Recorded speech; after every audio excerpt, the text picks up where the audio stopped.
Bangkitnya Dataran Hitam bab 401, kali ke-38 beruntung. Hari ini panas di Atela, dan langit setempat benar-benar biru, tanpa satu awan pun. Meski panas, namun warga kota tidak merasa terganggu dengan panasnya, berkat keteduhan gedung dan pepohonan serta angin sepoi-sepoi yang sesekali bertiup. Dan di tengah iklim ini, yang biasa terjadi pada hari-hari musim panas, Minos dan Abi sedang berjalan-jalan di sepanjang jalan Atela yang sibuk. Dia mengenakan pakaian berwarna putih longgar, dengan topi besar di kepalanya, saat dia berjalan bergandengan tangan dengan temannya. Dan Abi mengenakan gaun putih setinggi lutut dan belahan dada rendah. Wanita muda berambut biru itu juga sedang mengenakan topi saat dia memanfaatkan hari bersama Minos untuk menyelesaikan pengumpulan pil yang mereka pesan. Selain itu, mereka juga berjalan-jalan dan pergi ke tempat lain di waktu senggang, untuk bersantai dan menikmati hari. Dan hari ini, di akhir pekan, tentu saja pergerakan di jalanan kota lebih intens, banyak orang datang dan pergi dari toko dan restoran. Pada saat yang sama, alun-alun dan taman umum semuanya sangat ramai. Di beberapa tempat, orang-orang tampil di luar ruangan sambil menceritakan kisah-kisah legendaris daerah tersebut. Sementara di tempat lain, para profesional seperti musisi menunjukkan kemampuannya, mengisi udara dengan not-not musik yang enak didengar. Keadaan seperti itu bisa dibilang menular. Seseorang bisa saja sedang dalam perjalanan bisnis atau wisata, namun ketika melewati suatu tempat yang suasananya menyenangkan, meriah, sulit untuk tidak merasa terhubung dengannya. Setidaknya berjalan keliling kota dan berada di tengah-tengah semua ini akan memiliki arti yang berbeda di saat seperti ini. Dan Minos dan Abi tidak akan melewatkan kesempatan itu. Tak satu pun dari mereka dapat menghabiskan sepanjang hari untuk berkultivasi dan berlatih, karena tubuh mereka belum mampu melakukannya. Oleh karena itu, memanfaatkan kesempatan untuk menemukan tempat baru yang biasanya tidak mereka datangi merupakan salah satu alternatif yang baik bagi mereka. Tentu saja keduanya harus berusaha menjalankan bisnis yang menjadi alasan perjalanan kali ini, namun mereka bisa melakukan aktivitas lain di sisa waktu yang ada. Akan di tempat berbeda, mendengarkan pertunjukan musisi lokal, berjalan-jalan di taman kota, antara lain, adalah hal yang dilakukan pasangan ini di waktu senggang. Akhirnya, pada malam hari, mereka tidak membuang waktu. Mereka menikmati keintiman satu sama lain sampai mereka cukup lelah untuk tertidur berpelukan. Dan kebersamaan kali ini membuat mereka semakin dekat, tidak seperti yang biasanya terjadi antara Minos dan wanita lainnya. Dengan Abi, alih-alih menjalin hubungan hanya berdasarkan seks, ada hal lain yang membuat keduanya ingin bersama di momen yang lebih biasa. Dan mereka berdua senang karenanya. Minos menikmati cara baru bersama seorang wanita, yang sebelumnya tidak terlalu dia minati. Pada saat yang sama, Abi sedang mengalami hari-hari terbaik dalam hidupnya.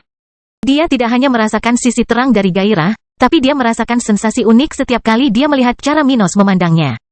Sekalipun Stuart muda tidak berbicara, wanita muda ini tahu betul bahwa hubungan mereka benar-benar berbeda dari hubungannya dengan Elena. Dia bisa mengerti bahwa Elena hanyalah orang yang bisa bersenang-senang dengannya. Namun dalam kasusnya, selain bersenang-senang di tempat tidur, mereka berdua benar-benar menikmati sisa waktu bersama.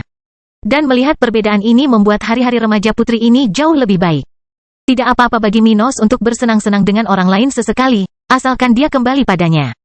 Dan Abi melihat di matanya bahwa inilah yang diinginkannya, untuk bersamanya, bukan hanya di saat-saat intim. Bagaimanapun, pasangan itu segera menyelesaikan tur mereka di bagian kota itu, mengumpulkan semua pil yang hilang. Jadi, sekarang mereka hanya perlu mengumpulkan pedang tingkat menengah kelas 2 dalam 2 hari dan membeli tekniknya untuk hakim spiritual. Setelah itu, tiba waktunya meninggalkan Atela. Minos, apakah kita akan beruntung kali ini? Abi bertanya padanya saat mereka berdua berdiri di depan sebuah bangunan yang tampak seperti cermin silinder. Di tempat itu, ada simbol cahaya yang cukup besar di titik tertinggi yang tampak seperti angka 8, yang sedang berbaring, seluruhnya berwarna emas. Itu adalah simbol dari Asosiasi Hakim Spiritual Kerajaan Ombak. Keduanya mengunjungi tempat ini hampir setiap hari sejak kedatangan mereka di Atela. Namun, sejauh ini mereka belum cukup beruntung menemukan orang-orang yang bertanggung jawab atas negosiasi di tempat ini. Karena itu, mereka masih belum membeli teknik yang sangat mereka inginkan. Siapa tahu, ayo kita coba sekali lagi. Kalau kurang beruntung, kita coba lagi besok, ucapnya sambil menggunakan jari tangan yang memegang tangan Abi untuk memijatnya dengan lembut. Ayo, setelah itu, mereka segera memasuki gedung itu, menuju ke resepsi yang sudah sangat mereka kenal. Bahkan, melihat kedatangan kedua pengunjung ini sekali lagi, salah satu orang yang ada di tempat itu tersenyum ke arah mereka. Lagi pula, semua orang yang menginap di resepsi di tempat ini sudah mengenal Minos dan Abi. Tidak biasa orang-orang sering datang ke tempat ini, dan karena itu, orang-orang ini segera mengenal pasangan ini. Saya pikir yang ke-38 kalinya adalah suatu keberuntungan, Tuan Minos. Seorang wanita muda berkata kepadanya ketika pasangan itu mendekati meja resepsionis. Mendengar ini, pupil mata Minos mengejang saat dia berseru kaget. Oh, jadi hari ini, aku bisa bertemu dengan salah satu tetua di sini? Ya, salah satu tetua kita baru saja kembali dari perjalanan dan sedang berada di sini sekarang. Kamu ingin berbisnis dengannya, kan? Beri aku waktu sebentar, dan aku akan memberitahu dia. Resepsionis muda mengatakan ini sebelum meninggalkan tempat itu untuk pergi dan memberitahu tetua yang ada tentang masalah tersebut. 6. Terima kasih. Minos mengucapkan terima kasih, lalu tersenyum bahagia dan menatap wajah cantik Abi. Sepertinya kita bisa meninggalkan kota ini setelah kita mendapatkan pedangku. Itu bagus. Tapi katakan padaku, bisnis apa yang kamu punya di kota keluarga Cohen? Bukankah kristal kita hampir habis? Tanya Abi. Dia tidak mengetahui semua detail perjalanan Minos. Faktanya, dia hanya mengetahui hal-hal yang lebih jelas terkait dengan kebutuhan mendesak akan senjata dan beberapa susunan spiritual. Selain itu, percakapan yang dia ikuti dengannya dan Ellen pada dasarnya tentang tempat, informasi, dan karakteristik yang dapat membantu keduanya dalam perjalanan ini. Jadi, dia penasaran untuk memahami apa lagi yang ingin dilakukan Minos di Kerajaan Ombak. Dia secara alami mengerti bahwa dia masih akan membeli teknik yang berfokus pada alkimia selama perjalanan mereka kembali ke Dataran Hitam. Namun untuk urusan bisnis dengan keluarga Cohen, dia tidak tahu apa-apa. Minos lalu tersenyum padanya dan menjawab. Pada awalnya, apa yang akan saya lakukan di sana tidak melibatkan kristal spiritual. Setidaknya tidak perlu melakukan pembayaran untuk saat ini. Apa maksudmu? Saya akan memesan susunan spiritual yang akan digunakan untuk memperluas kapasitas menara budidaya kota kering. Sayangnya, jumlahnya sangat besar, jadi saya tidak bisa membayar semuanya sekaligus.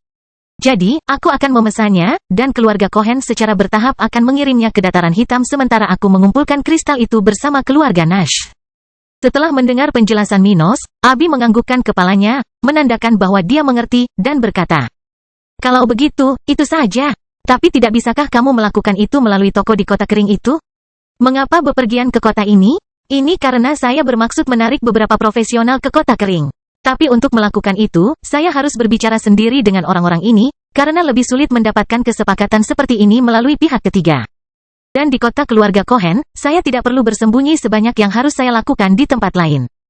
Lagi pula, penguasa tanah itu sudah menjadi sekutu saya, dan dia tentu sudah tahu bahwa saya akan mencoba mengambil beberapa orang-orang yang bersamaku. Bangkitnya Dataran Hitam bab 402, Hakim Spiritual. Beberapa waktu berlalu, dan tak lama kemudian resepsionis muda dari asosiasi ini telah kembali ke posnya, sementara Minos dan Abi telah tiba di kantor tetua yang akan menerima mereka. Setibanya di sana, keduanya menyadari bahwa ada beberapa artefak tidak biasa yang belum pernah mereka lihat selain buku selain dekorasi bisnis yang biasa di tempat itu. Di antaranya adalah lembaran berwarna yang bersinar seolah-olah makhluk hidup dengan simbol aneh dan tanda tangan yang berbeda. Ini adalah kontrak jiwa yang terkenal, sesuatu yang dibuat dan digunakan oleh para hakim spiritual untuk mendapatkan kesepakatan. Misalnya, dalam hubungan sekutu seperti Minos dan Ellen, para pihak seringkali menandatangani kontrak jiwa, yang akan memaksa kedua belah pihak untuk mengikuti aturan perjanjian.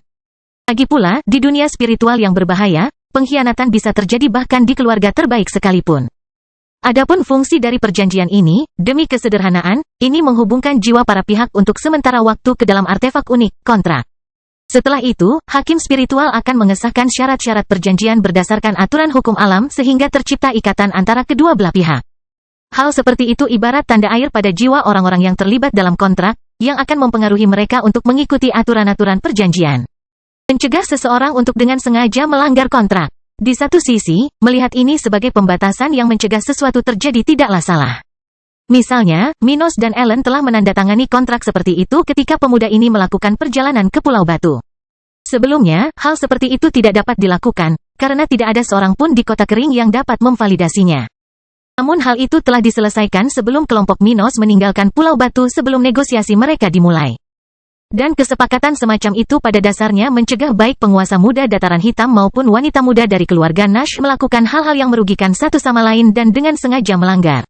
Jelas sekali, ini tidak mencegah kesalahan naif. Selama orang tersebut dengan jujur percaya bahwa keputusannya mendukung perjanjian, hal tersebut tidak akan terhalang oleh ikatan spiritual. Dan juga tidak akan ada hukuman, bahkan jika hal itu menimbulkan kerugian besar bagi pihak lain. Namun jika keinginan untuk memutuskan kontrak cukup kuat dan pengaruh hal tersebut tidak menghentikannya, maka akan ada hukuman. Dan itu tidak sederhana. Dunia memiliki aturan alaminya. Hal-hal yang bahkan para dewa, individu level 100, tidak dapat melanggarnya. Dan pada dasarnya, tugas para hakim spiritual adalah menggunakan hukum-hukum ini untuk menvalidasi kontrak. Dan ketika sebuah kontrak dilanggar, hukum itu sendiri seolah-olah telah ditipu. Dalam hal ini, kesengsaraan petir, yang hanya harus dilalui oleh demigod spiritual untuk mencapai level 100, akan menghukum pihak yang melanggar kontrak jiwa. Akibatnya, kecuali seseorang telah mencapai level 100 dan dapat bertahan dari cobaan seperti itu, mustahil untuk menanggung hukuman yang diakibatkan oleh pelanggaran kontrak jiwa. Bagaimanapun, itu juga salah satu alasan mengapa menjadi hakim spiritual jauh lebih sulit. Hukum alam tidak berwujud dan berada pada tingkat yang jauh lebih tinggi daripada yang dapat dicapai oleh para kultivator pada awal perjalanan kultivasi. Oleh karena itu, teknik di bidang ini jauh lebih kompleks untuk dibuat, dipelajari, dan dilatih. Misalnya, tidak ada teknik tingkat putih yang berspesialisasi dalam bidang ini. Klasifikasi minimum yang ada adalah kelas biru, namun tetap saja belum ideal. Dan justru karena itu, di daerah miskin seperti tempat tinggal Minos dan Abi, spesialisasi seperti itu tidak berkembang dengan baik. Teknik-teknik tersebut tidak memiliki peringkat terbaik, sehingga para profesional di bidang tersebut memerlukan upaya rata-rata 2 hingga 4 kali lebih banyak untuk menguasai masing-masing fase teknik mereka. Hasilnya, kecepatan pengembangan hakim spiritual secara signifikan lebih rendah dibandingkan dengan profesional lainnya. Oleh karena itu tidak adanya hakim spiritual tingkat tinggi kelas 2 di wilayah utara benua tengah.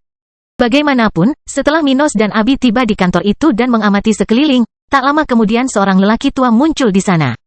Dia menggunakan tongkat emas untuk pindah ke kursi kulit besar di sebelah tempat dua pemuda duduk. Pria ini adalah salah satu dari sedikit tetua di guild itu, seorang hakim spiritual kelas 2 tingkat menengah di level 49. Iris muda berkomentar bahwa kalian berdua ingin membeli beberapa salinan teknik kami, apakah ada kesalahan? Orang tua itu menanyakan hal ini sambil duduk di kursi berlengan itu. Dia tampak agak lemah, dengan wajah keriput dan rambut putih panjang, yang kadang menyatu dengan janggutnya. Mendengar hal tersebut, Minos dan Abi mengangguk setuju ketika pemuda ini berkata, "Benar, Penatua Norman. Saya dan rekan saya di sini untuk membeli salinan teknik dari profesi hakim spiritual." Jadi begitu. Tetapi sebelum kita berbicara tentang bisnis, saya ingin mengetahui sesuatu. Mengapa kalian mencari teknik seperti ini? Apakah kalian berdua, kebetulan, adalah anggota dari suatu organisasi hakim spiritual? Karena jika tidak, saya tidak akan melakukannya. Menurutku layak bagimu untuk membeli teknik ini. Selain lebih mahal dari profesi lain, pekerjaan mereka membutuhkan waktu yang lama. Lihat kasusku, aku sudah lebih dari 300 tahun di level 49, dan sejauh ini, aku belum bisa melakukannya. Naik level karena saya belum menguasai fase setara dari teknik saya.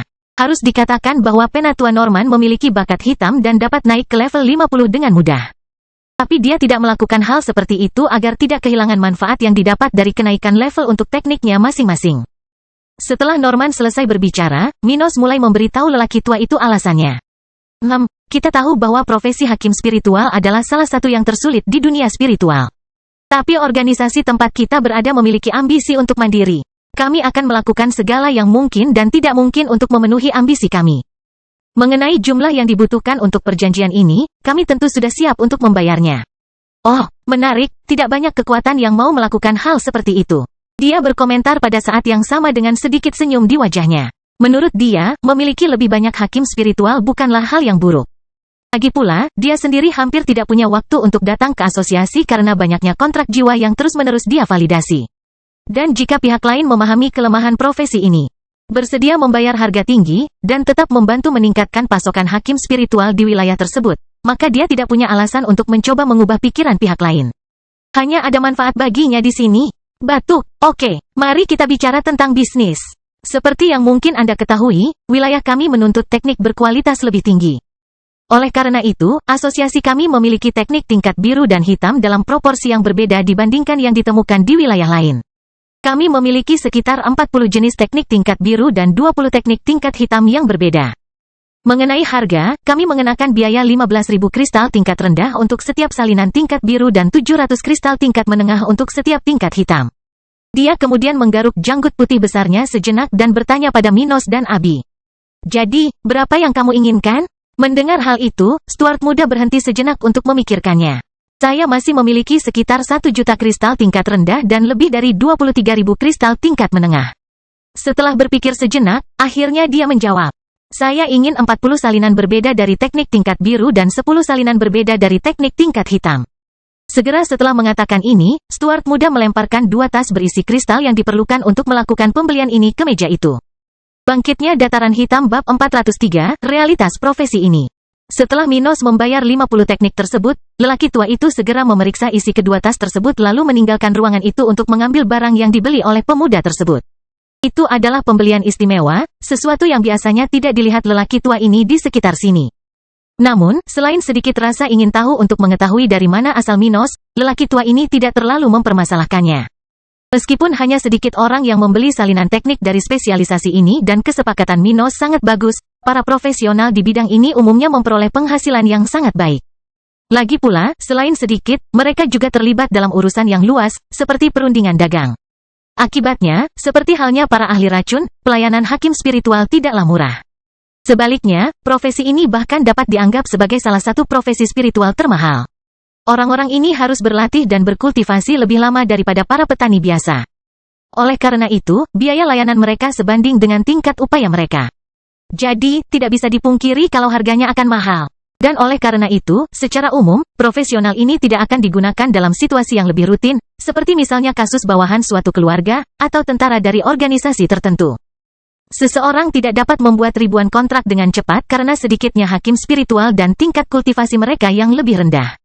Sebagai gambaran, seorang kultivator seperti Norman yang lebih tua, seseorang yang berusia lebih dari 700 tahun baru mencapai level 49, bahkan dengan bakat hitam dan teknik budidaya tingkat hitam. Dan untuk profesional jenis ini, mereka paling banyak mampu membuat kontrak dengan orang-orang hingga 10 level di atas mereka. Di atas itu, perbedaan kekuatan jiwa yang terlibat dalam prosedur tersebut akan menjadi terlalu besar, dan hakim spiritual akan gagal menyelesaikan kontraknya. Oleh karena itu, karena keterbatasan permasalahan ini, di wilayah ini, bukanlah hal yang lazim untuk membuat kontrak dengan semua bawahan suatu kekuasaan. Hal seperti itu akan memakan biaya besar dan mungkin memerlukan waktu yang lama untuk mencapainya. Tapi tidak ada kebutuhan yang begitu besar sehingga perlu menggunakan kontrak jiwa dengan semua bawahan suatu kekuatan. Itu karena sebagian besar dari orang-orang ini hanya melakukan pekerjaan biasa dan tidak mengetahui rahasia apapun yang membahayakan.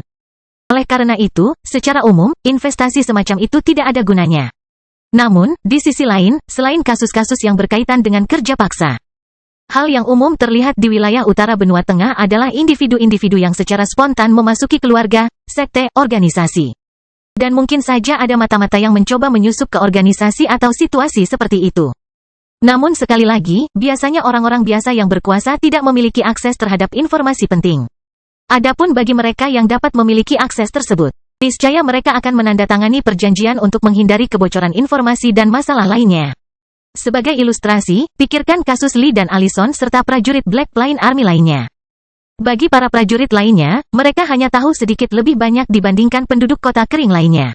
Lebih tepatnya, satu-satunya hal yang mereka ketahui namun kebanyakan orang tidak mengetahuinya adalah teknik tingkat perak dan ancaman eksternal. Selain itu, semua yang mereka ketahui diketahui oleh standar populasi kota mereka. Dalam hal ini, kecuali Minos menandatangani kontrak dengan setiap penduduk, tidak masuk akal melakukan hal seperti itu dengan prajurit biasa. Adapun kemungkinan mereka membocorkan informasi tentang teknik tingkat perak, itu sangat sulit. Itu karena, di dunia di mana kekuatan individu berarti kesuksesan, mempelajari teknik yang lebih baik sama saja dengan hampir mencapai hal tersebut. Seseorang dapat memperoleh penghasilan yang sangat sedikit dengan menjual informasi tentang teknik. Namun, dia bisa menghasilkan banyak jika dia menjadi lebih kuat dari teknik itu. Oleh karena itu, tidak seorang pun akan salah membocorkan informasi tersebut ketika mereka belum sempat mempelajari teknik tersebut. Lakukan hal seperti itu sama saja dengan menyia-nyiakan kesempatan emas untuk beberapa remah-remah. Dan sialnya, para prajurit itu bahkan tidak memiliki tekniknya. Bagaimana mereka memastikan integritas informasi tersebut? Bagaimana orang bisa percaya bahwa kekuatan yang baru ada beberapa tahun lalu di wilayah termiskin di benua tengah akan memiliki hal seperti itu tanpa bukti nyata? Karena itu semua, Minos tidak mau repot-repot membuat kontrak dengan prajurit biasa. Namun beberapa orang memiliki kontrak dengannya, dan hal ini persis seperti yang terjadi pada dua pemuda yang mengetahui tentang kerajaan tata ruang. Sejak Minos mampu membayar seorang hakim spiritual untuk pergi ke kota kering, dia telah menandatangani perjanjian dengan keduanya. Sedangkan sisanya, Minos merasa tidak membutuhkan hal itu. Dilian adalah seseorang yang bisa dipercaya, dan para rubah di kerajaan tata ruang tinggal di tempat itu sepanjang waktu dan tertarik untuk tetap seperti itu. Jadi, dia tidak akan membuat kontrak dengan orang-orang ini. Bagaimanapun, itulah realita dari profesi ini, yang sangat relevan di dunia spiritual. Semua bisnis penting memerlukan partisipasi hakim spiritual, dan karena itu, Minos bersedia berinvestasi banyak dalam hal ini. Kotanya saat ini telah memiliki beberapa hakim spiritual kelas 1, yang dibawa oleh orang-orang ke sana, untuk mengesahkan perjanjian dengan kedua pemuda tersebut. Setelah menemukan kota kering, mereka tentu saja senang dan membawa keluarga mereka ke sana. Akhirnya, beberapa menit berlalu, dan Norman yang lebih tua kembali dengan semua teknik yang telah dibayar Minos. Ini, jika ada hal lain yang kamu inginkan, katakan saja. Dalam 2 hari, aku akan keluar untuk menandatangani beberapa kontrak di selatan kerajaan, dan asosiasi tidak akan memiliki tetua untuk beberapa waktu. Dia mengatakan ini sambil melihat pasangan itu bangkit dari tempat mereka duduk. Terima kasih atas peringatannya, Penatua Norman, tapi itu saja. Saya pikir kita akan pergi sebentar tanpa melakukan kesepakatan seperti itu, dan saya tidak memerlukan kontrak jiwa apapun saat ini. Oh, jadi, kita lihat saja lain kali.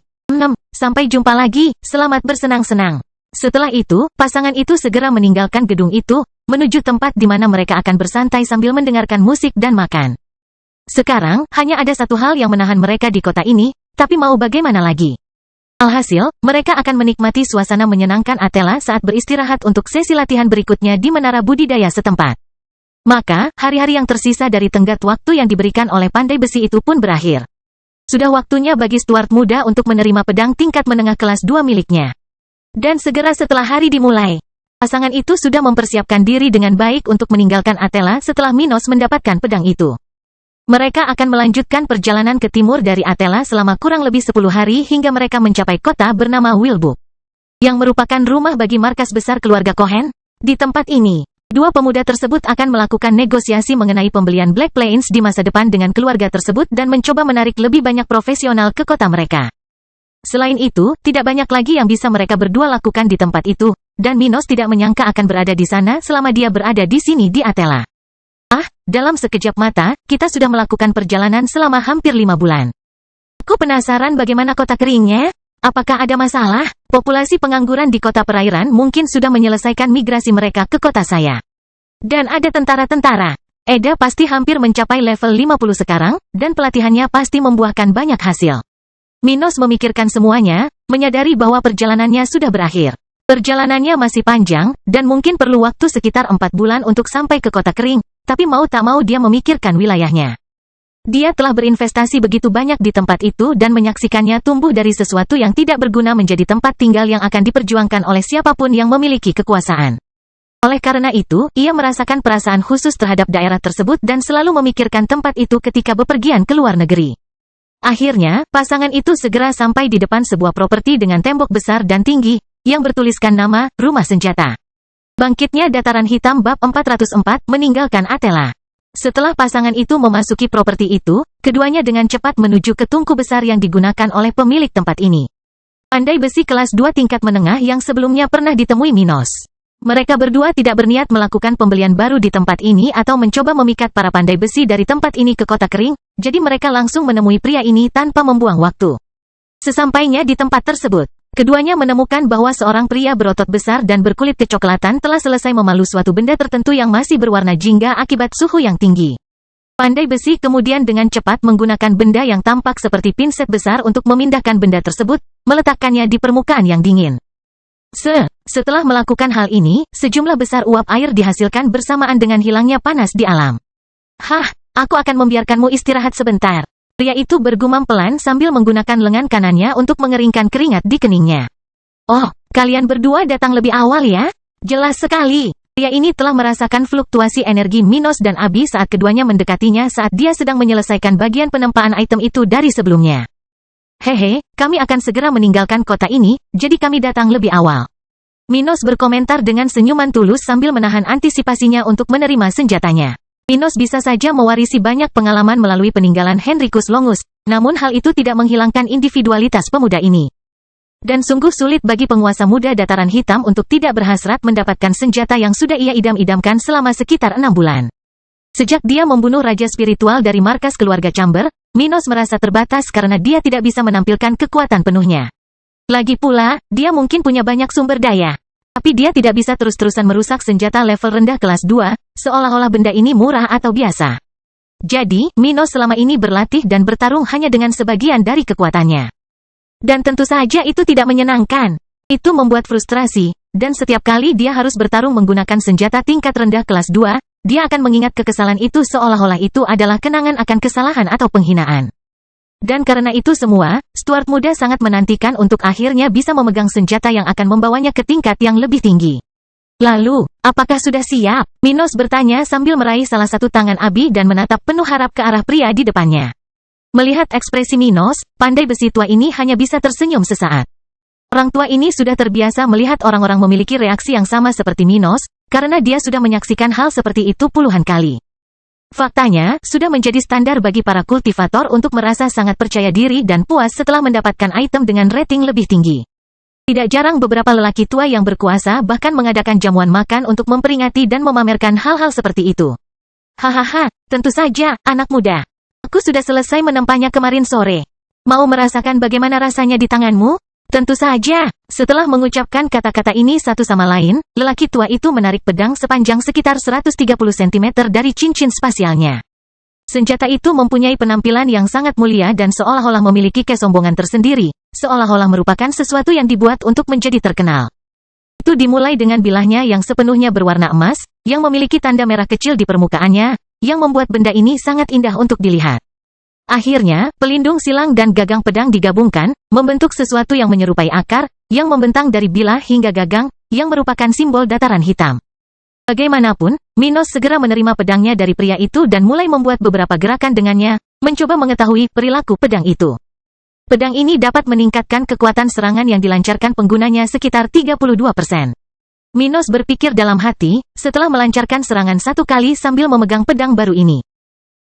Aku mungkin bisa menghadapi lawan biasa di level 54, tapi aku tidak akan mengalahkannya. Sedangkan untuk lawan dengan teknik tingkat hitam yang lengkap, aku bisa bertarung dan menang dengan mudah, orang-orang di level 52.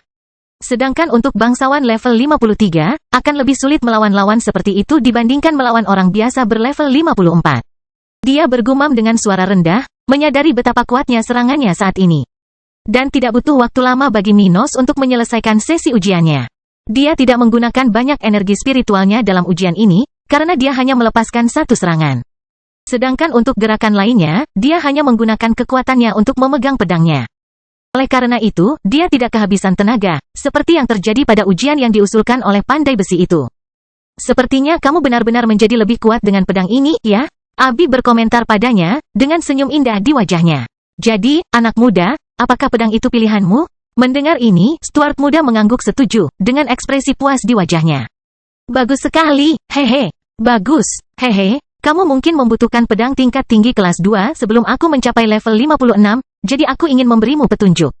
Jangan hanya memesan artefakmu saat kamu membutuhkannya.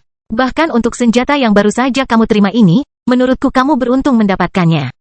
Selain aku, hanya 6 pandai besi lain di Atela yang bisa membuatkan item seperti itu untukmu, karena semua orang memiliki jadwal sibuk saat ini. Tetapi dengan situasi di kerajaan ombak yang meningkat dalam suhu, bahkan pandai besi tanpa afiliasi, seperti kasusku, akan sibuk dengan permintaan yang dibuat oleh orang-orang yang terlibat dalam skema lokal. Saya sudah menerima 30 pesanan pada hari saya memproduksi senjata Anda dan tidak akan menerima lagi selama 20 bulan ke depan. Setelah mendengar ini, Minos merasa merinding, menyadari bahwa meskipun mengetahui realitas regional, dia masih sedikit meremehkan sesuatu. Dia telah mendengar dari seorang pekerja di hotel bahwa dia dan Abi akan menginap. Bahwa pandai besi pemilik The Weapons House saat ini tersedia dan merupakan salah satu yang terbaik untuk menempa senjata tingkat menengah kelas 2. Orang tua ini adalah salah satu pandai besi yang tidak ada hubungannya dengan kekuatan atau organisasi bangsawan, jadi biasanya lebih mudah untuk membeli senjata darinya. Tetapi bahkan untuk orang seperti itu, akan sulit untuk tidak terpengaruh oleh ketatnya persaingan memperebutkan tahta kerajaan setempat. Dan faktanya, pria yang biasanya hanya menangani 5, 7, 9 pesanan sekaligus kini telah menerima 30 pesanan. Dan situasi pandai besi kelas 2 tingkat tinggi bahkan lebih buruk lagi. Tidak hanya itu, individu dalam klasifikasi ini selalu sibuk, bahkan di saat damai. Kalau begitu aku menyarankanmu untuk mencari pandai besi yang cocok dan memesan pedang kelas 2 tingkat tinggi. Untuk saat ini, kamu tidak akan bisa mengikuti tes pandai besi untuk membuatkan senjata khusus untukmu, tapi kamu bisa bergabung dalam daftar tunggu. Dia selesai berbicara, menyilangkan tangan di depan dada dan menatap Minos dengan ekspresi sungguh-sungguh. Minos beruntung. Pria ini tidak hanya selesai menempa senjata terakhir yang dia miliki dalam jadwalnya, namun bahan-bahan yang diperlukan juga tersedia di toko pria ini. Dan pandai besi ini bahkan tidak menerima pesanan sampai hari ketika Stuart muda datang ke sini. Pria ini hanya menerima permintaan Minos karena kekuatan luar biasa yang ditunjukkan pemuda ini. Jika tidak, penguasa dataran hitam mungkin harus menunggu lebih dari setahun untuk mendapatkan pedangnya. Akhirnya setelah mendengar semua itu, Minos dengan tulus berterima kasih pada sosok tersebut lalu meninggalkan tempat itu, menuju pintu keluar Athela, tempat dia dan Abi meninggalkan binatang besar itu. Setelah lebih dari sebulan, keduanya akhirnya meninggalkan Athela. Bangkitnya dataran hitam bab 405, luar biasa. Dengan cepat Minos dan Abi telah melewati jalanan Athela dan menuju pintu keluar selatan kota besar ini. Di sana keduanya mengambil binatang besar itu, yang telah hidup damai di reservasi itu sepanjang waktu. Itu bahkan menjadi lebih besar seiring berjalannya waktu. Namun sayangnya, monster muda Abi masih belum mencapai budidaya tahap kelima. Makhluk seperti itu baru berusia 4 tahun dan masih membutuhkan waktu untuk mencapai level 40. Dan akhirnya, setelah mereka melakukan hal itu, pasangan itu meninggalkan kota melalui pintu keluar itu, menuju ke timur. Saat Minos dan Abi melakukan perjalanan menuju Wilbuk, dua pria melakukan yang terbaik untuk melarikan diri dari sekelompok pengejar, berlari di atas binatang buas mereka di sekitar ibu kota kerajaan ini. Di satu sisi adalah para pengejar, mengenakan baju besi dengan jenis simbol yang sama. Sementara di sisi lain ada dua pria yang tampaknya berasal dari organisasi berbeda. Salah satunya tampak seperti pria paruh baya. Yang lainnya tampak seperti seorang pejuang muda yang mungkin berusia paling banyak 30-an. Sengsara, bajingan ini membuat kita menunggu 2 bulan penuh sampai mereka keluar dari menara budidaya itu. Salah satu pria dari kelompok pengejar itu berteriak marah sambil menatap sosok pengawal Allen dan Elena yang melarikan diri. Tentu saja, orang-orang ini adalah mata-mata keluarga Allen, yang mencoba menculik 2 pengawal yang pernah tinggal di ibu kota kerajaan ombak sebelumnya. Kedua pria ini menghabiskan seluruh waktunya di menara budidaya Athela, yang dimungkinkan oleh kristal yang ditinggalkan oleh Allen dan Elena. Mereka sudah mengetahui masalah apa yang mungkin terjadi dan telah meninggalkan sejumlah uang untuk pengawalnya untuk bertahan hidup di tempat ini. Dan berkat kristal yang dikumpulkan Edward dari bisnis Allen dan Minos, para pengawal menghabiskan 2 bulan bersembunyi dan berlatih di menara budidaya Athela. Namun mereka tidak pernah menemukan Minos di tempat itu. Bagaimanapun, menara budidaya itu cukup besar, dan kedua pria ini menghabiskan sebagian besar waktunya di dalam ruang budidaya kolektif, yang berada di lantai terpisah dari lokasi yang lebih pribadi. Namun, meskipun mereka tidak dapat menemukan keduanya, sementara itu para pengawal telah meningkatkan kekuatan mereka secara signifikan. Itu karena, dalam situasi sehari-hari, mereka tidak bisa berlatih selama itu tanpa diganggu dengan urusan keluarga, dan mereka juga tidak punya kesempatan untuk berlatih di menara budidaya. Jadi, keduanya mendapatkan hasil yang bagus. Dengan pengawal Elena telah mencapai level 49 dan Edward telah mencapai batas level itu. Edward hanya belum meningkat dari tahap budidaya dalam waktu yang dia lewati karena dia tidak membawa kristal tingkat menengah. Jika tidak, dia mungkin akan berhasil mencapai level 50 pada hari-hari terakhir pelatihannya di lokasi tersebut. Tetapi bahkan jika dia belum sampai di sana, dia sudah sangat dekat dengan tingkat impian itu dan dapat mencapainya dalam beberapa hari ke depan. Akhirnya, setelah meninggalkan menara budidaya itu, mereka segera bergerak menuju pintu keluar selatan Athela, di mana mereka ingin menuju kawasan hutan di dekat kawasan itu. Keduanya tahu bahwa mereka tidak bisa menang dan melarikan diri dari kelompok 4 jenderal spiritual di level 49 dan 2 di level 48. Oleh karena itu, jika mereka langsung pergi ke pantai, di mana tidak ada hutan, mereka tidak akan bisa menggunakan tanah tersebut. Menguntungkan mereka dan kemungkinan besar akan jatuh ke tangan musuh. Untuk menghindari skenario ini, di mana mereka mungkin akan mati pada akhirnya, keduanya menyimpulkan bahwa mereka tidak dapat melarikan diri menuju Pulau Batu. Tidak hanya perjalanan menuju pantai akan lebih sulit, tetapi keluarga Allen juga dapat mengetahui sebelumnya kemana tujuan keduanya. Hal seperti itu dapat memperburuk situasi mereka, karena keduanya tidak akan mendapatkan dukungan dari keluarga mereka secepat para bangsawan yang mengejar mereka.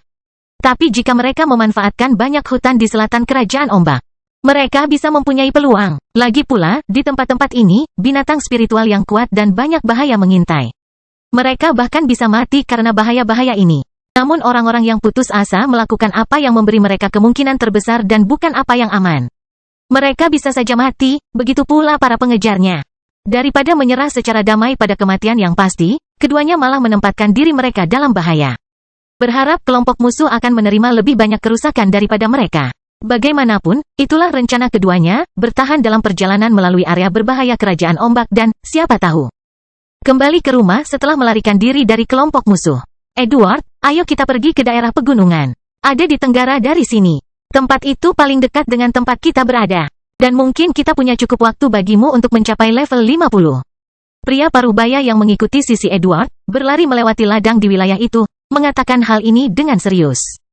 Ide bagus, ayo pergi. Mengatakan ini, keduanya semakin bergegas saat mereka mengubah arah dan menyaksikan kelompok itu mengejar mereka dari belakang. Kedua pengawal itu telah mempersiapkan diri dengan baik untuk hari ini, dan karena itu, keduanya mendapat sedikit keuntungan melawan lawan mereka. Jadi, keduanya setidaknya berada beberapa menit di depan kelompok mata-mata keluarga Allen, yang tidak punya pilihan selain mengejar mereka. Dan tentu saja orang-orang ini ingin mengakhirinya sebelum kedua pengawal itu meninggalkan ibu kota negara bagian ini. Namun, segala sesuatunya tidak selalu berjalan sesuai rencana.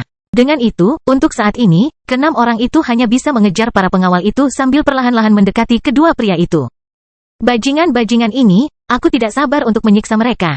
Salah satu dari mereka mengatakan ini dengan marah sambil mengepalkan tangannya erat-erat dan terus mengejar kedua pria itu. Pada saat ini, pangeran ketiga kerajaan ombak sedang meninggalkan kotanya, bersama dengan sekelompok kecil raja spiritual. Mereka bepergian tanpa identitas apapun saat berangkat dari pintu keluar alternatif dari kota itu, bukan untuk menarik perhatian. Pangeran ketiga, kami sudah memeriksa semuanya. Tidak ada yang melihat kami meninggalkan tahun. Seorang pria jangkung dan berotot mengatakan hal ini kepada Charles ketika dia bersandar di luar gerbong tak bertanda yang ditumpangi pemuda ini. Oke, ini bagus. Bagaimana dengan target kita? Apa dia sudah transit? Charles bertanya dengan ragu, sambil menjentikkan jarinya dan melihat ke jendela tempat pria itu bersandar. Ya, benar. Sekitar 12 jam yang lalu, pangeran kedua meninggalkan kotanya, menuju wilayah timur. Dia bermaksud bertemu dengan kekuatan lokal untuk mendapatkan lebih banyak dukungan. Pria itu ragu-ragu sejenak dan kemudian melanjutkan. Dia sepertinya berniat menuju utara setelahnya, menuju kampung halaman Nona Ava. Oh, seperti yang diharapkan dari bajingan itu, dia benar-benar berusaha merayu salah satu wanitaku. Sang pangeran bergumam dengan suara rendah secara bersamaan ketika pembuluh darah di dahinya menonjol. Dan wajahnya menjadi sangat gelap. Tapi bajingan ini tidak akan bertahan lebih lama lagi.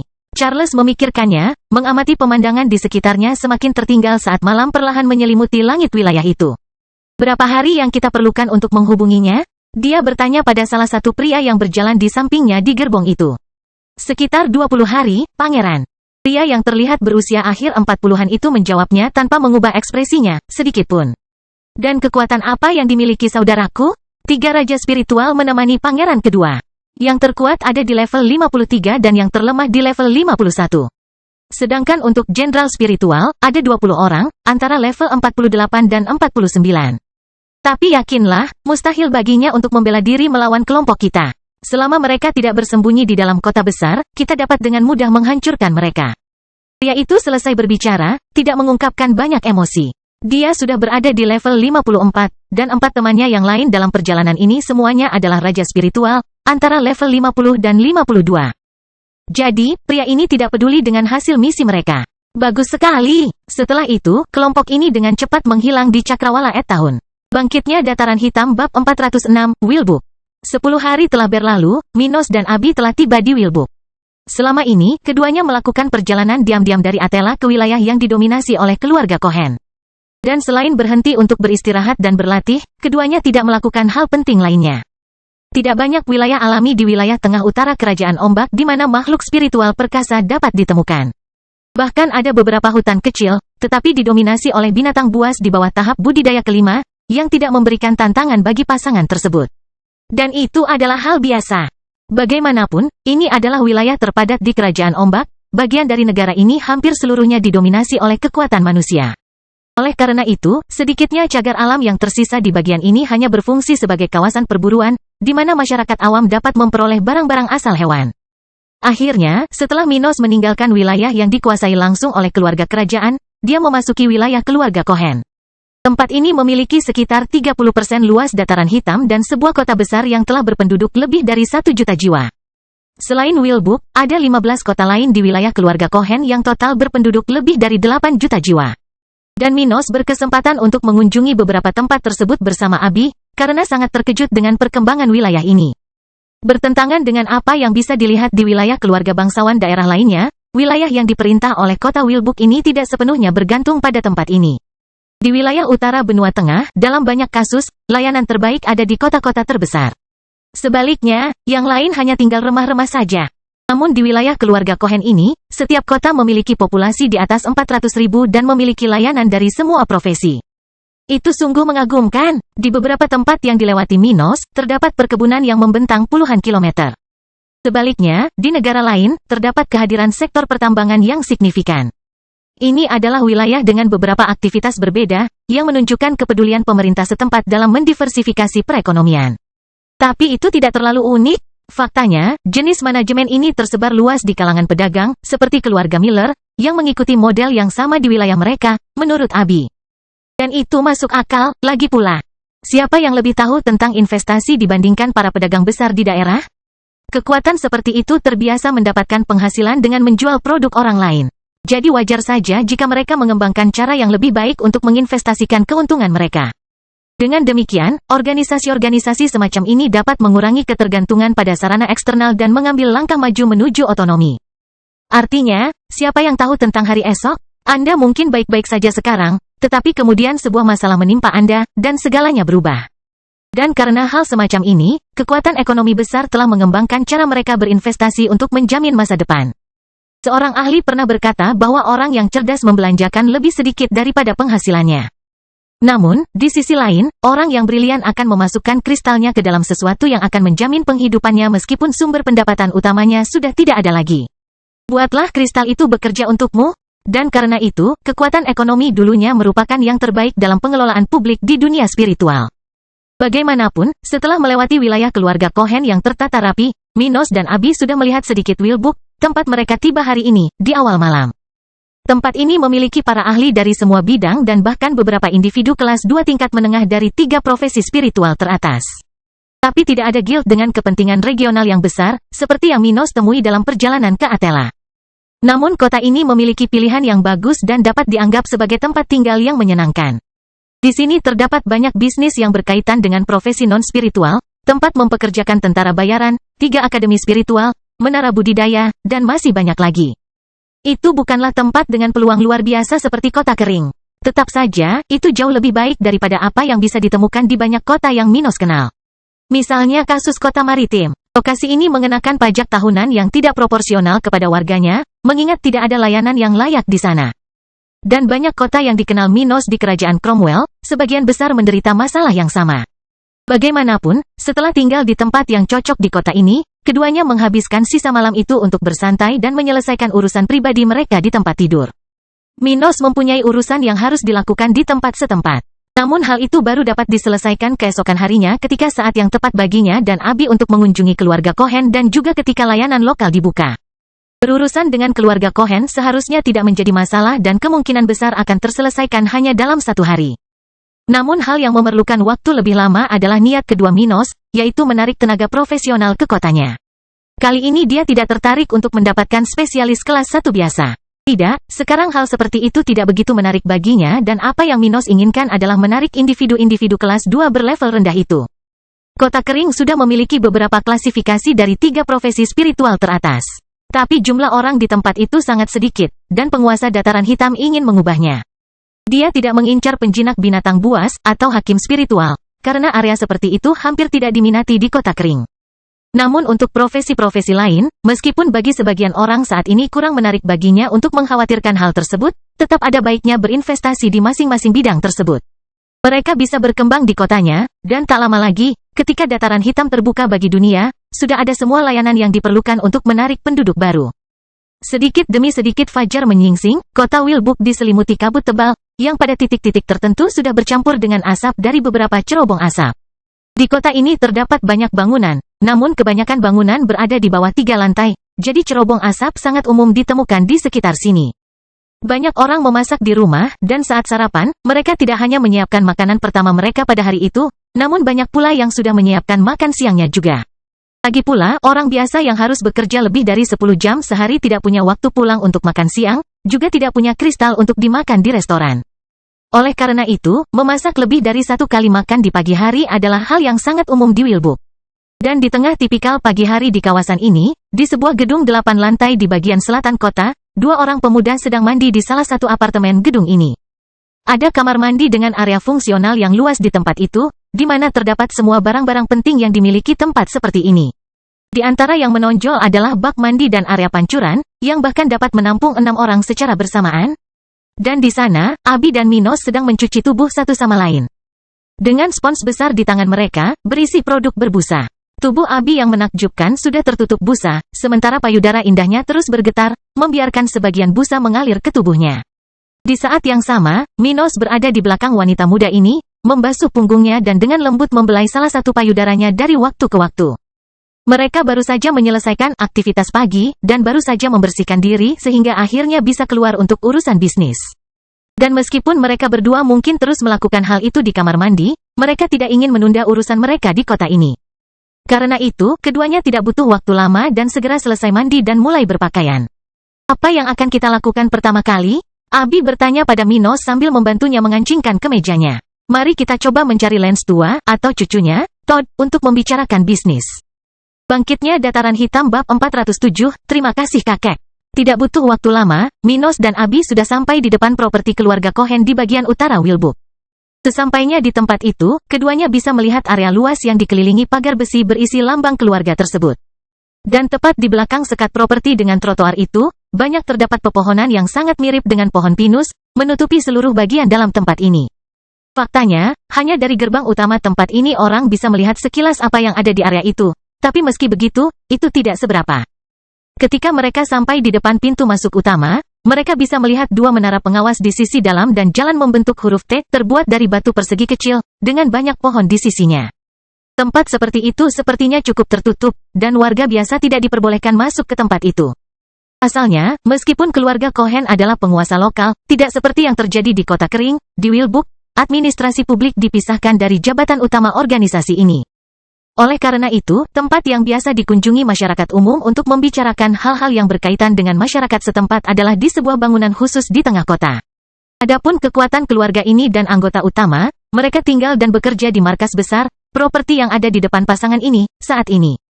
Minos kemudian mendekati gerbang masuk itu dan berbicara kepada salah satu penjaga yang berdiri di samping salah satu menara pengawas. Halo, saya ingin tahu di mana saya bisa menemukan Tuan Lance Cohen dan Todd Cohen.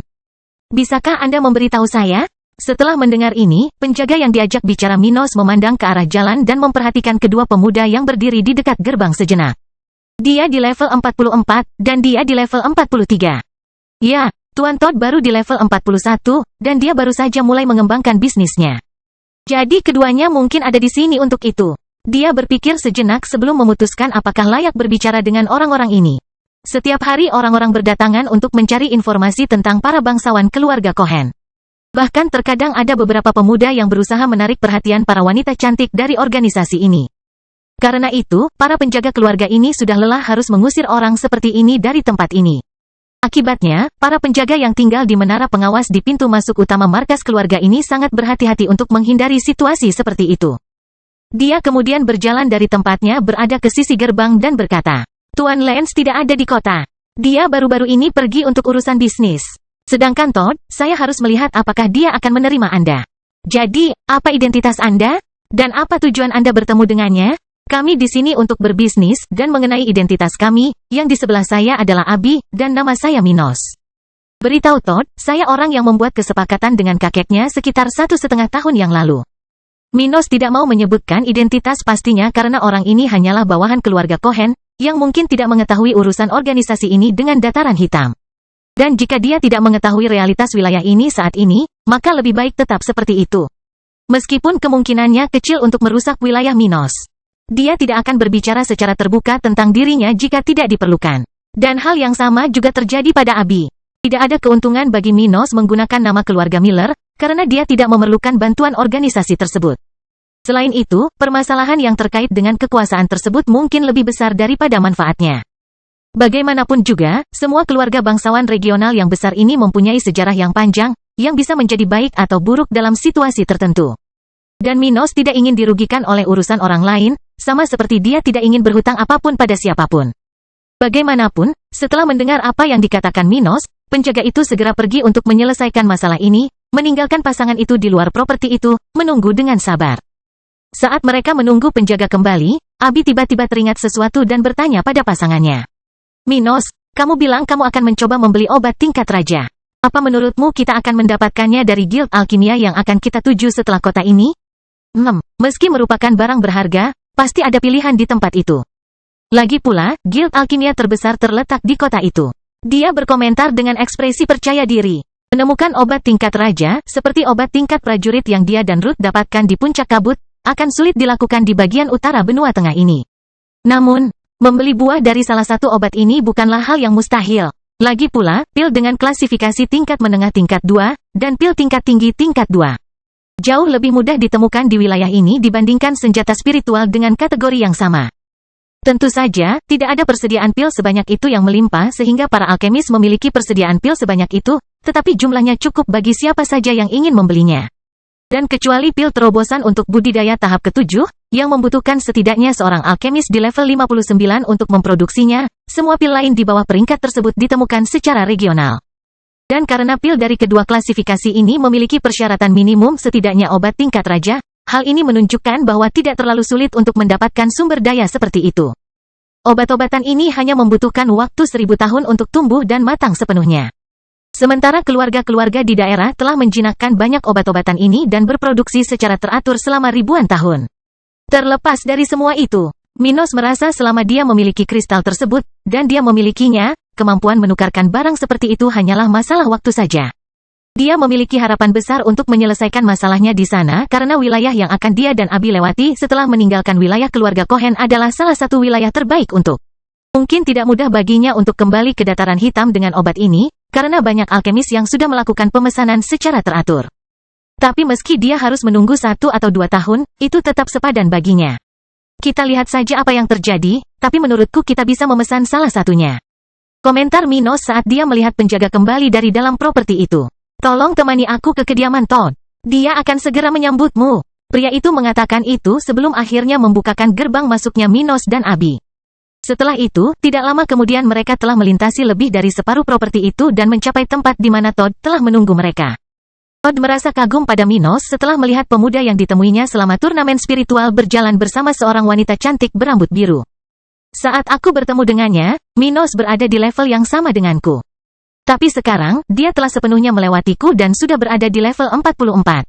Pemuda itu berpikir sendiri ketika dia merasakan angin sepoi-sepoi mengangkat rambut pirangnya. Monster yang luar biasa. Dia tidak pergi ke Flaming Empire, tapi itu tidak memperlambatnya sama sekali. Todd mengagumi Minos secara internal pada saat yang sama dia ingat di mana dia melihat Abi. Sepertinya dia tidak hanya menaikkan levelnya. Dia juga ditemani dengan sangat baik. Todd telah menduduki peringkat turnamen spiritual dan tetap menyaksikan pertarungan setelah didiskualifikasi. Karena itu, ia mengikuti semua pertarungan fase terakhir, di mana Abi sempat muncul di beberapa kesempatan.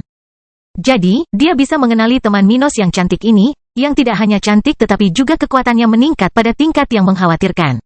Dia baru level 40 saat itu. Minos benar-benar kaya. Dia berpikir sendiri ketika dia merasa bersemangat untuk mulai berbisnis dengan orang ini. Lagi pula, jika Minos begitu kaya, menjadi salah satu dari sedikit rekan bisnis orang itu akan sangat menguntungkan orang seperti Todd. Ini adalah kesempatanku untuk naik. Terima kasih, kakek, gumamnya pelan sambil memejamkan mata sejenak dan bersyukur diberi kesempatan seperti itu. Bangkitnya Dataran Hitam bab 408, bisnis besar. Tidak lama setelah Todd melihat Minos datang, ketiga orang itu dengan cepat berpindah tangan dan menuju ke tempat pribadi di mana mereka dapat berbicara secara terbuka. Rupanya, anggota muda keluarga Cohen itu terkesan dengan level Minos dan Abi saat ini. Namun, selain mengucapkan selamat kepada mereka berdua atas prestasi tersebut, Todd tidak banyak berinvestasi dalam masalah ini. Keistimewaan hidup seseorang ini sulit dibicarakan secara terbuka, apalagi di kalangan orang-orang yang hanya mempunyai hubungan bisnis. Jadi, dia menelan rasa penasarannya, tidak bertanya apapun yang tidak akan terjawab. Akhirnya, dia membawa para tamu ke lokasi tertentu di mana temboknya tidak memiliki telinga. Bagaimanapun, meskipun ini adalah properti keluarga Cohen, selalu ada perselisihan internal, dan para anggotanya berusaha mengambil keuntungan dari orang lain. Jadi, Todd menjadi lebih berhati-hati dari biasanya, tidak hanya untuk melindungi Dataran Hitam tetapi juga untuk menjaga kepentingannya. Silahkan duduk, Todd berkomentar kepada Minos dan Abi ketika mereka tiba di ruang bisnis di gedung tempat dia dan kakeknya berbisnis. Tempatnya biasa saja, seperti banyak pebisnis lain yang pernah dilewati Minos. Terdapat tempat yang nyaman untuk lebih dari 6 orang berbicara dan juga pemandangan indah ke gedung markas keluarga Cohen. Dan tak lama kemudian, pasangan itu sudah duduk di sofa besar, tempat Abi duduk bersila, sangat dekat dengan Stuart muda, tapi tidak bersandar di atas sofa itu. Sedangkan Minos, punggungnya disandarkan dengan nyaman di furnitur itu sambil mengusap punggung pasangannya dan menatap Todd, yang berdiri di depan mereka. Minos kemudian bertanya, "Jadi, kakekmu sedang bepergian ya?" "Iya, kakekku sudah pensiun dari aktivitasnya, tapi sesekali dia keluar untuk berbisnis dengan teman lama." "Begitu. Baiklah, kamu akan segera melampaui level kakekmu. Dia pasti sangat bangga." Minos memujinya sebelum akhirnya mulai serius.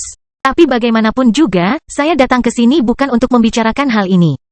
Seperti yang dapat Anda bayangkan, saya ingin melakukan bisnis di luar wilayah saya yang biasanya dilakukan dengan keluarga Anda."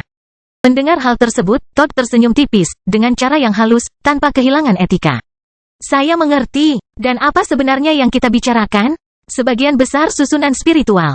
Seperti yang Anda ketahui, di kota saya terdapat menara budidaya. Namun, jumlah lowongan yang kami miliki saat ini terlalu kecil untuk populasi kami. Oleh karena itu, saya ingin membuat kesepakatan dengan Anda mengenai urutan sekitar 2.200 susunan." "Apa?" Todd bertanya tidak percaya karena matanya terbuka lebar saat ini, tangannya mencengkeram lutut. Dia tidak percaya hal seperti itu, bahkan mengingat semua bisnis yang dilakukan antara toko keluarga Cohen di Kota Kering dan pemerintahan Minos, jumlahnya tidak mencapai angka tersebut. Makanya, saudagar muda ini kaget dengan angka yang diucapkan orang berambut coklat itu. Dan melihat reaksi Todd, Minos dan Abi saling berpandangan sejenak dan tersenyum. "Tenang, nomor yang saya kutip ini tidak akan dibayar sekarang, dan saya juga tidak berharap akan dikirimkan sekaligus. Saya ingin Anda membuat pengaturan sehingga dalam waktu 2 tahun, semua susunan ini sudah terkirim." Minos berkata sambil menunggu pria pirang di depannya pulih dari keterkejutannya. Menara budidaya Kota Kering terus-menerus mengalami kepadatan yang berlebihan sejak dibuka untuk umum di kota itu. Karena itu dan fakta bahwa populasi di sana terus bertambah, Minos perlu berinvestasi di tempat itu sesegera mungkin. Itu karena, jika memiliki menara budidaya dianggap sebagai poin positif yang besar bagi kota manapun, memiliki hal seperti itu tetapi dengan sedikit lowongan dapat dianggap berbahaya. Paling tidak, masyarakat tidak akan menganggap menara budidaya yang tidak pernah memiliki ruang kosong sebagai hal positif, yang dapat membantu meyakinkan seseorang yang ingin pindah ke kota tersebut. Dan justru karena alasan itulah, kedaulatan wilayah tersebut perlu mengubah realitas pelayanannya sedikit demi sedikit. Hal seperti itu tidak dapat dilakukan dalam semalam, dan bahkan kesepakatan yang dilakukan Minos sekarang tidak dapat menyelesaikan masalah selamanya. Seperti yang Eda komentari kepada Dilian sebelumnya, jumlah ruang ideal di menara itu adalah sekitar 10 kali lipat dari jumlah saat ini. Namun, dataran hitam tidak mampu melakukan investasi sebesar itu dalam jangka pendek. Namun Minos akan mengatasinya dengan meningkatkan tawaran tempat di menara itu sedikit demi sedikit hingga akhirnya mencapai angka yang disarankan oleh Eda. Akhirnya, setelah beberapa saat, tak mampu lagi menahan kegembiraannya, kata Todd. "Oke, hehe, tapi bagaimana susunan ini dibagi? Jenisnya." Mereka kemudian mulai membicarakan rincian mengenai konfigurasi susunan yang diinginkan oleh Minos dan jumlah spesifik dari masing-masing susunan tersebut. Sebagian besar barang-barang ini pada dasarnya berfungsi untuk hal yang sama, ruang budidaya, hanya memiliki klasifikasi berbeda.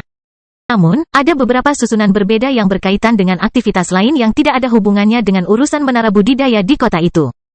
Namun kebanyakan darinya adalah susunan tingkat menengah tingkat 1 dan tingkat tinggi tingkat 1. Sedangkan untuk kelas 2 jumlahnya tidak terlalu banyak karena perbedaan besaran biaya yang cukup besar. Singkatnya, Minos dan Todd berbicara sebentar, dengan penguasa dataran hitam menyatakan bahwa dia menginginkan susunan yang cukup baginya untuk melipat gandakan kapasitas menara budidaya saat ini.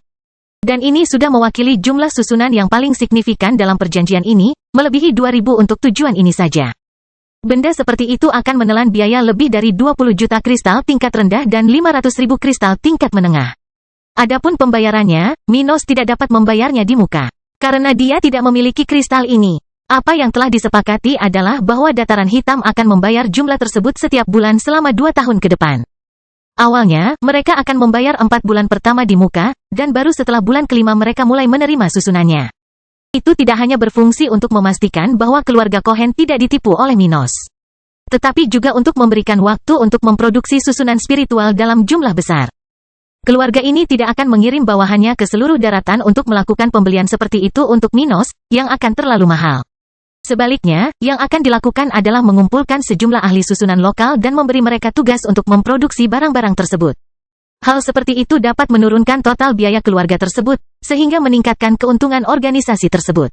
Dan dengan itu, Dataran Hitam dapat memperoleh barangnya dalam waktu yang ditentukan, dan keluarga Cohen dapat memperoleh keuntungan dari kesepakatan semacam itu.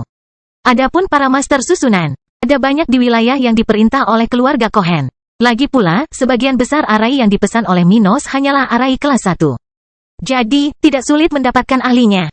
Bahkan materinya pun tidak sulit. Terakhir, Minos berbicara tentang beberapa barang spesifik yang dia perlukan untuk mencapai kota kering dengan frekuensi dan jumlah yang lebih banyak. Contoh obat-obatan tingkat prajurit dan umum yang digunakan oleh para alkemis di tempat itu. Terlepas dari kenyataan bahwa Stuart muda sudah mulai menanam obat-obatan tingkat prajurit di wilayahnya, tanaman yang diperolehnya di puncak kabut tidak akan berbuah dalam waktu lama. Masih perlu waktu beberapa tahun agar tanaman pertama bisa berbuah, jadi dia masih perlu mengimpor sumber daya jenis ini dari luar. Alasan lainnya adalah tidak ada pil dengan tujuan berbeda, yang membutuhkan bahan lain. Bagaimanapun, setelah membicarakannya, kesepakatan Minos dengan Todd berakhir. Sebelum meninggalkan properti itu, Minos dan Abi baru saja menanyakan beberapa pertanyaan kepada Todd tentang tempat terbaik bagi mereka untuk mencoba menarik para ahli dari kota ini ke kota kering.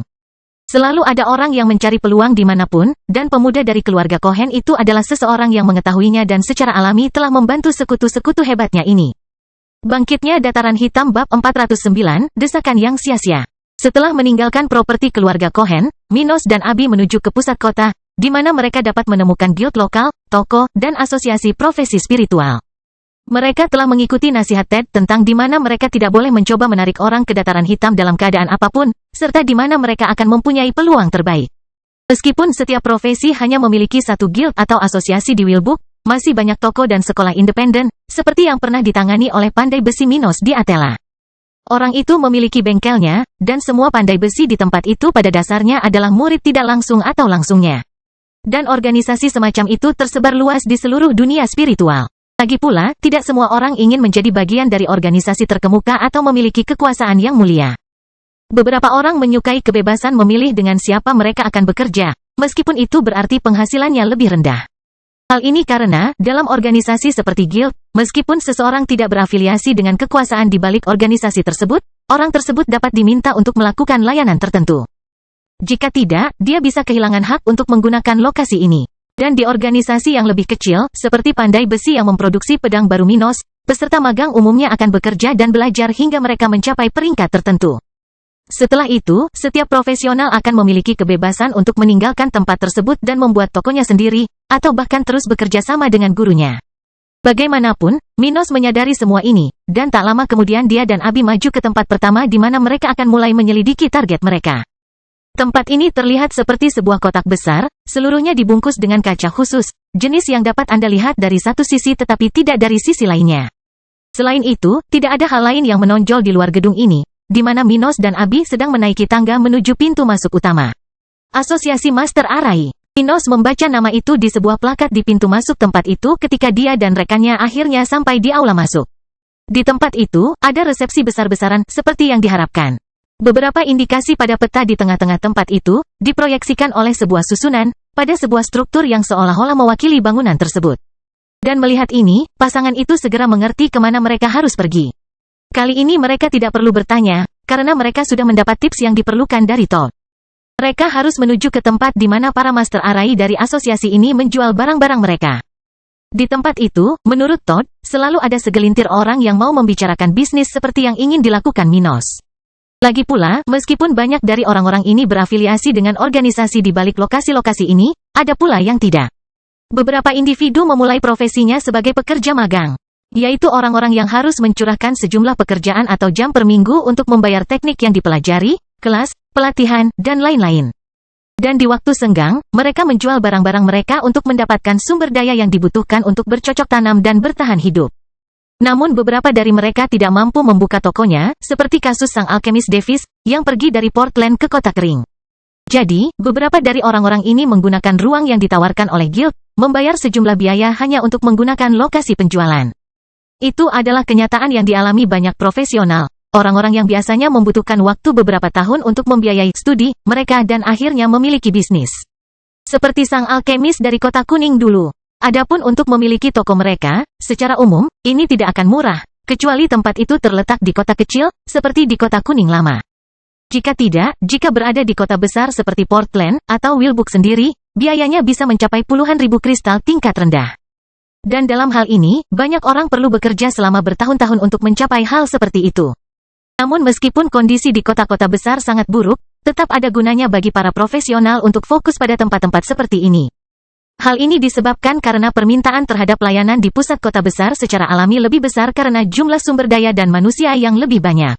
Jadi, meskipun mendapatkan tempat sendiri lebih mahal, tetap saja layak bagi seorang profesional untuk tinggal di tempat seperti ini, yang diharapkan akan ada pertumbuhan. Di tempat-tempat seperti Kota Kuning Lama, selain permintaannya sangat sedikit, kurangnya sumber daya di sekitarnya juga menyulitkan pengembangan berbagai profesi. Karena sumber daya yang dibutuhkan membutuhkan waktu lebih lama untuk sampai, lebih mahal, dan terkadang kualitasnya lebih rendah. Akibatnya, harga-harga naik, dan mereka yang mampu membayar layanan tersebut semakin turun. Masalah lainnya adalah bahwa para profesional dari kota-kota kecil-kecil kemungkinannya untuk terus mengembangkan spesialisasi mereka. Lagi pula, lokasi seperti itu tidak memiliki teknik dan peralatan yang diperlukan untuk pelatihan. Bagaimanapun, terlepas dari sedikit orang yang tidak mengkhawatirkan semua faktor tersebut. Mayoritas sangat menghargainya, itulah mengapa mereka lebih memilih pusat kota besar untuk tinggal dan bekerja. Meskipun ada masalah dan kesulitan di tempat-tempat ini, ada juga peluang untuk kenaikan. Akhirnya Minos dan Abi sampai di lantai 3 gedung tempat mereka berada, bagian yang terlihat seperti alun-alun besar dengan banyak lokasi penjualan. Beberapa tempat tampak seperti toko-toko yang biasa ditemukan di jalan-jalan kota. Sebaliknya, situs lain hanya memiliki tabel kecil tempat Master Arai menampilkan item mereka. Papan iklan memberi tanda barang yang dijual di masing-masing lokasi tersebut, beserta harga yang dikenakan. Selain itu, saat ini tempat tersebut sudah memiliki pergerakan pelanggan yang baik, dengan beberapa orang yang datang dan pergi. Dan dengan cepat, pasangan itu mendekati seorang pria yang menjual item level tinggi kelas 1 miliknya, seseorang yang menurut Minos sudah berada di puncak level 39. Dengan kata lain, seseorang yang akan segera menjadi Arai level rendah kelas 2. Menguasai, dan mengingat lokasi dan struktur tempat pria itu menjual barangnya, Minos menduga dia mungkin tidak menerima dukungan dari kekuatan di balik tempat ini. Kalau tidak, dia tidak akan mendapatkan meja kecil di sudut yang nyaris tak terlihat di area itu. Selamat pagi! Apakah pasangan itu tertarik dengan susunanku? Dia bertanya sambil menatap Minos dan Abi sejenak dan tersenyum pada keduanya. Pria ini tidak bisa merasakan perkembangan pasangan di depannya, tapi dia tahu mereka mungkin bisa membeli susunan yang dia jual karena keanggunannya. Aku yakin mereka dari kalangan bangsawan. Jadi, dia berpikir sendiri sambil menunggu salah satu dari mereka merespons. Dan mendengar pertanyaan pria itu, Minos mengangguk setuju dan berkata, "Kami benar-benar tertarik dengan susunanmu, tapi tidak pada cara berpikirmu. Apa maksudmu?" Dia bertanya dengan ragu. Abi lalu tersenyum dan menjawab untuk Minos. "Kami ingin membawa orang-orang sepertimu ke kota kami, ahli susunan yang hampir mencapai kelas 2, atau bahkan mereka yang telah mencapainya." "Oh, jadi, seperti itulah ketertarikanmu pada susunanku." Dia bergumam tidak tertarik. Lagi pula, orang-orang yang biasanya mengajukan penawaran ini cenderung tidak memiliki banyak sumber daya, dan mereka juga tidak berdaulat di wilayah yang luas. Secara umum, orang-orang seperti Minos dan Abi adalah bagian dari kekuatan baru, yang tidak dapat menjamin setengah dari apa yang mereka janjikan. Melihat ekspresi pria itu berubah, Minos terkekeh dalam hati hingga akhirnya mendengar pertanyaan pria itu. "Saya tidak keberatan mendengar tawaran Anda. Dari mana asal Anda? Menurut Anda mengapa saya tertarik bergabung dengan kota Anda?" Dia bertanya, masih sedikit tidak tertarik. Menurut pria ini, cara terbaik untuk mengakhiri penganiayaan terhadap orang-orang seperti Minos dan Abi adalah dengan hanya mendengarkan tawaran mereka tanpa langsung menolaknya. Akibatnya, setelah mengungkapkan proyeknya, orang-orang tersebut biasanya tidak kembali untuk menguji kesabarannya sehingga membuatnya stres karena desakan yang sia-sia. Dia hanya lebih suka mendengarkan tawaran-tawaran tersebut dan menyatakan alasannya tidak tertarik agar orang-orang tersebut langsung mengerti bahwa kondisi mereka tidak begitu baik. Tidak ada kekuatan dengan opsi bagus yang akan muncul setelah Master Arai rata-rata sepertiku. Jika mereka punya opsi bagus, maka mereka hanya akan mempekerjakan profesional terbaik di setiap spesialisasi. Jadi, dia berpikir sejenak sebelum mulai mendengarkan tawaran Minos. Bangkitnya Dataran Hitam bab 410, beberapa hari.